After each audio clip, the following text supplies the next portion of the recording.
Let's go to the book of Ephesians, the second chapter. We're going to start at the 8th verse.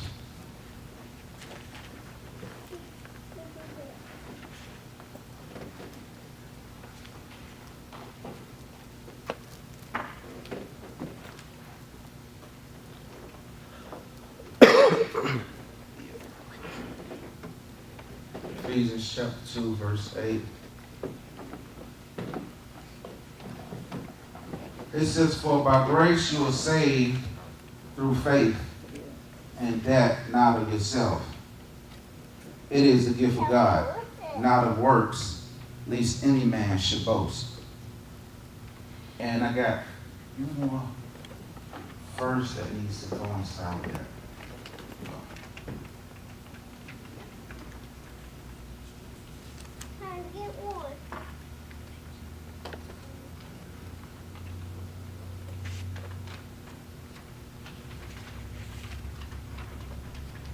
Romans chapter 5, verse 8.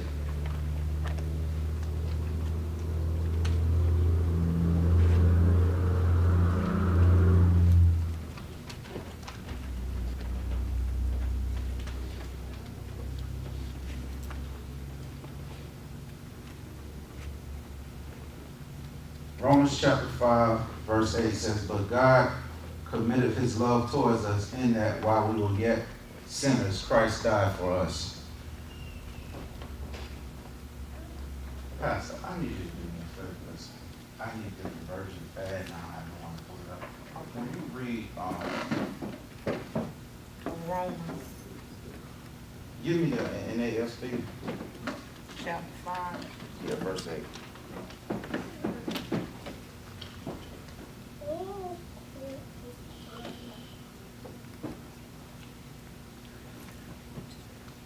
But God demonstrates his own love towards us, in that while we were yet sinners, Christ died for us. Okay. And give me Ephesians 2, verses 8 and 9 in the New American Standard.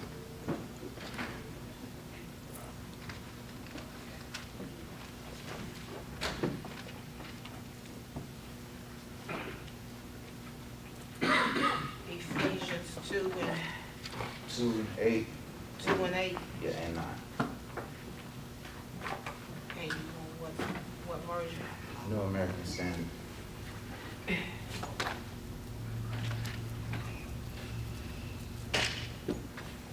For by grace you have been saved through faith, and that not of yourselves. It is the gift of God, not as a result of works, so that no one may boast. Amen. Did y'all get that? Okay. Read it one more time. For by grace you have been saved through faith, and that not of yourselves. It is the gift of God, not as a result of works, so that no one may boast. Okay, so grace, what we're talking about here is the unmerited, let's say, unmerited, undeserved, and unearned kindness of God. Unmerited meaning that there's nothing you can do as far as get a reward that God rewards you with grace. Unearned means that it's nothing you can do to earn this grace. You're going to get it regardless, because it's a free gift. Then the next thing is undeserved. It's a lot of stuff that you do that you know you don't deserve it, but God still looks out for you. Is anybody understanding what I'm saying? So it's saying that, like, the base of it is, if I have this kind of grace, that means that there's something else going on that I don't realize, that I'm thinking all the time that God is against me, but God is actually for me. So if I put this together, you have to think of it like this. Okay, and this is gonna hurt, but it just has to be said. I thought that just because I was doing better than other people, and I was doing more than other people. And then I figured that just because this person is living this kind of way, but I'm living that kind of way, that God loves me more than that other person. And then in return, it makes the other person feel, because they're not living up to what they think they're living up to, that I don't think God loves me enough, or God is going to use me, so I don't want to come to church Sunday. I don't want to come to church, period. I don't want to come in his presence because I don't feel I'm good enough. Is anybody here yet? Yeah. Amen. So it's like saying my perception of God has nothing to do with what he sees in me. So I feel him that he's not there for me because of what I've done. And then I feel like he's not going to help me because of what the situation I'm currently in. Amen. So I'm saying, just because I got up early and got dressed and went to church, and the other person stayed out all night and they didn't get dressed and they didn't go to church, and they did all they wanted to do, and they was at the club and they was smoking and they was drinking and they was wilding out. Now I'm here Sunday morning and they not, and I feel I'm better than them. Anybody ever went through that? Mm-hmm. So now I feel like, if this is what's going on, if grace is a free gift, I can't be using grace, because if God is the one that's providing the grace, he sees me regardless of how I see myself. So in other words, if it's a way that I'm thinking God is seeing me, he's not actually seeing me that way. He's already forgave me. But the grace that I don't understand is, I'm thinking I'm not good enough to be here. Amen. Amen. Amen. I had to take my time to break this down. So in other words, if there's someone here, and not talking about church now, I'm talking about life. If someone is here and I'm here, I feel there's levels to how God sees us. Then I feel there's levels to how I deal with God and how the next person deals with God. Then I think there's a level that if I'm on this level and I think you're on this level, God loves me more. Yes. Y'all with me yet? Yes, sir. Because I don't understand grace to the way that God doesn't have a respect of who the person is. I love everybody. Come on. Amen. But when you don't get that, you think in your mind, you have perception that God doesn't want you and God don't want to use you, so you won't show up because you think you've done so bad that God doesn't need you. My God. You feel you've done so bad that God can't step in and change your situation and fix you. That's because you don't understand grace. That's what needs to be broke today. Come on. Amen. Come on. If I ever spoke and you catch it, you're going to understand there's something bigger for you and better in your life, but you have to realize that this grace is something that's given to you as a gift. You can't pay for it. You can't buy it. So, you know what? Talk to that person next to you and say, layaway. Layaway. Talk to the other person and say, layaway. Layaway. All right, find somebody else that half sleep and say, layaway. Layaway. Now find another person that's drooling because they were sleeping that hard and say, layaway. Layaway. Sometimes, and all the times, we feel that long as we're doing stuff for God, we're putting our favor and putting stuff on layaway. Because if I just come and do this, I serve my time with God, I should get to heaven. Come on. Amen. If I do this for God, look, I put in my good deed, I should get to heaven. I'm just going to keep making payments. I'm going to keep making payments on it until God says, okay, you good, I'm going to let you in. God paid it in full. Yes, sir. And since he paid it in full, you can't put this thing on layaway. Ain't nothing great you can do that God don't still use you. It's nothing great enough that you can do that God says, okay, you're better than the next person. It's nothing great that I can do that's going to guarantee I'm going to get further in the grace of God than you.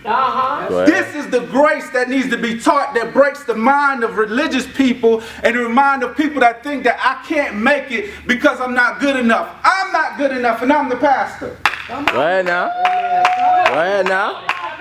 Go ahead I'm now. talking this grace that no matter what you do, it's not counted because he said you come to me all as filthy rags. But I need you because I have some favor on your life that I'm going to use you for a particular moment. So I don't care what you're doing. I don't care what you're going through. If you love me and you believe in me, I can use you. All right. Who loves God and who believes in him? You should be making some noise right now. Amen. Amen. That's handed out to you. Amen. If this is the grace that I've been hearing about, that means that the stuff that I've been doing, God knew I was going to do it already. Now he wants me to get right and he wants me to follow him. Come on. Hold on. So you're giving me a thumbs up and the okay to sin? I don't have to give you permission to sin. right. You're going to do it anyway. Amen. But I'd rather you wild out and do everything you want to do instead of you being lukewarm coming in here faking it. That's right. That's right. And while you faking it, you on your way to hell. That's it. I'd rather you be real about it and come through and say, God, I know I messed up, but you still need me and you still going to use me. Use me right now in this mess. I'm the clay. Reshape me and mold me and fix me because I need to be better than what I'm doing right now. I need your grace because if I don't have your grace, I'm not going to make it. In this stage in life, there's nothing that I can do that's so great that I can look at you and think that you're better. That's right. That's what kills religion. Yes, sir. Go ahead now. Because you thought you can dress up better. Yeah. You felt that you can pay more tithes or sow a bigger seed and God is going to give you more grace. You're thinking about blessings. Those are two different things. Come on, Pastor. Break it down. That's two different things. Go ahead now. When you're being obedient, you're paying and you're sowing, you're doing what God's saying, there's blessing and overflow coming because of that. That has nothing to do with grace. Grace is this enablement to make you keep going when you shouldn't. It's the enablement with God. Now you must understand in your walk in life, when this grace comes to you, you don't know it's grace. You don't understand that there was times when you seen things using your five senses, your five senses. Ear to hear. You got your tongue to taste. Eyes to see. Nose to smell. You got your five senses. Then you got your fingers. You touch it. You're using your five senses. This is your perception to think that this is what I need to work to make God and I can get in good with God. So you're looking at God like he's the mean father that's always mad at you because you're doing wrong. All right. Now I'm sitting here thinking, the reason why they won't come to the house and the reason why they won't understand God is because the church built everything up on hell. Mm-hmm. Only thing I can do and I got to do is scare you to get saved. So long as I can tell you can burn and you're going to burn, you're going to give your life to Christ. So instead of me selling you the love of God, I sell you fire insurance. Jesus. Come on now. He don't want Real. So I'm selling you fire insurance to get you scared enough to come and then you start doing all the laws and following everything that God tells you out of fear, and he's sitting here and he loves you despite of who you are and what you're doing. So this scares the person that when they're here, they are actually in a box and they won't do nothing. Because they're scared if they ever get outside the box, God is not going to love them. So they stay stuck in a box and they won't move. So what they do every time they mess up, they go back and try to put some more stuff and make another payment on their layaway. They say, God, oh, y'all with me now, y'all. Go ahead now. God, I messed up, and since I messed up, I'm going to pay a little bit more this time. Go ahead now. God, since I messed up, I'm going to go to church 2 more times this time. Go ahead. You putting more on your layaway and it's already been paid for. This is not going to work when it comes to grace. I love you regardless of what you're doing. I love you regardless of how you look. I love you regardless of who you are. Because God is love. Uh-huh. That's That's great. So no one is sitting here teaching me grace and I'm sitting in church dying. Because I keep thinking everything I'm doing is wrong and God don't love me. And he's not thinking about it. And I'm holding my past for some stuff I did weeks ago, some stuff I did months ago. And I'm ducking thinking God is still scared, or I'm still scared of God thinking, have he forgiven me? I've been went past that mess. Yeah. Go ahead now. I knew you was going to do that before you did it, before you thought about That's it. it. Because I created you. That's it. Yes, sir. Now you've done it, get over it. Don't make excuses, make adjustments. Go ahead now. Go ahead now. Stop making excuses, make adjustments. Don't make an excuse for what you just did. Now you adjust. Because he forgave me. Now he forgave me. I just got to adjust. I got to forget that I done. And I got to go forward. But you get stuck at what you done and you stay there. Get out your box. Yes, sir. Preaching to one person. Thank you, Shanika. Appreciate Shanika, because they was telling me about this parable about the 99 and the 99 got it and it was one that's back. I'm talking about, you know, cousin Jerome that was high the other day. As a matter of fact, he high now in the service. And I said, I ain't high. I did all I was supposed to do. I got it better than him. No, I will leave the 99 and go back for that one. That's it. Go ahead now. Understand. And you're here looking like the prodigal son, brother. Yeah. The brother that said, he took all the money, he went riotous living, he did whatever he wanted. Now he's coming back and you still gonna take him in? And you giving him a party? My God. And you put a ring on? And you gave him some clothes? You don't never do that for me. You've been in this the whole time. You could have been gave yourself a party. You could have celebrated yourself. But this is the one that was lost. So I need that one that was lost to bring them back. This is what God is speaking into your spirit right now. You never too far from God. You never too far from God's grace. But you don't understand the power of the grace that you have. Because it's some stuff that you can do that you didn't even know you can do it. But God is going to grace you to do it. Some stuff people going to fail at. You got it, Sister Terry, because I understood that I was graced at stuff I didn't think I was supposed to be graced with. Some stuff you going to fail at it. That's right. But you got to do it again. Then you're going to fail. Yep. Then you got to do it again. That's right. Then you're going to fail. Then you got to do it again. And then it's going to start working. And then you're going to achieve, and then you're going to go forward. And then the reason why that's happening is because there's something in you that's telling you, do it again. Try it again. Keep going. Because you got the grace to make it. Now you understand, and now you can answer that question that you're saying to yourself because of the grace that you're learning. Now I realize why everything and everybody is getting shot and stabbed around me. It's happening around me. It's not happening to me, it's happening around me. And I said I was there when it happened, why did it miss me? I said I was there when it went down, why did it miss me? Matter of fact, I instigated it, but it happened to somebody else. Matter of fact, I should have been in that car, but I got in this car, and that car got shot up. Matter of fact, I should have been here, and when this happened, I missed it because I was too lazy to get up, and I got up too late. Come on, man. All of this is part of grace that you don't understand. You keep thinking you're doing it yourself, but no, God is looking over and watching out for you. He said, I know I need you, and you got to survive this. So you know what? I'm going to get you with your lazy self. Come on, Pastor. Go ahead now. Come on now. To get up this last time, and I need you to go over here and do this for no apparent reason. Yes, you late, and you trying your best to get dressed. Because they said it was going to be popping tonight.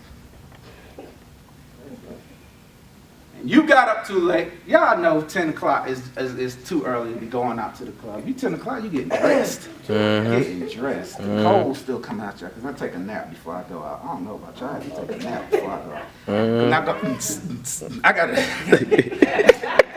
Why y'all laughing at me?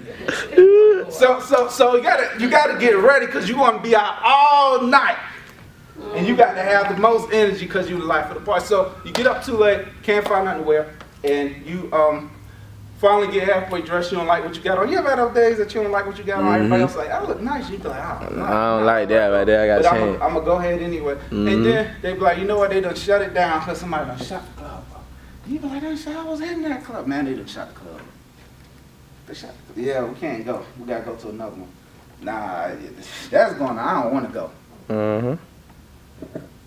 So, you thought you overslept. You thought you couldn't find nothing to wear. So God sets it up and uses grace over you and says, I'm going to change all this stuff. I'm going to fix all this stuff. I'm going to flip all this stuff around because I need you for this reason.